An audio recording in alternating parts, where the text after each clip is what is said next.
La peur, le choc ont été trop importants. Aucun employé, aucun client du supermarché n'a voulu témoigner de la violence de l'attaque. Ce matin, aux alentours de 9h30, 3 hommes armés s'engouffrent à l'intérieur du magasin et se dirigent vers les caisses. Ils se font remettre leur contenu et exigent l'accès au coffre. Dans la confusion, l'un des malfaiteurs blesse une jeune employée de 28 ans en faisant tomber son fusil. Nous avons donc une caissière qui a été touchée à la poitrine et au bras assez sérieusement. Alors ses jours ne sont pas en danger, mais elle est quand même sérieusement touchée.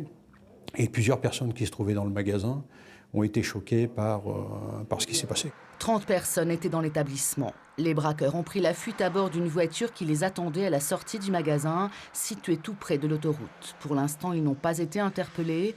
C'est la deuxième fois que ce supermarché est braqué depuis le mois de juillet.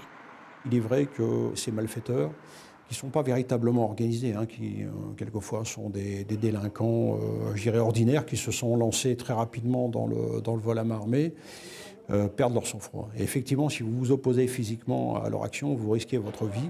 Dans l'arrondissement de Lens, ce type de braquage n'est pas en augmentation. 70 en 2014, 73 en 2013. Mais ces attaques à main armée, traumatisantes pour les victimes et au butin souvent dérisoire, restent un fléau très difficile à combattre.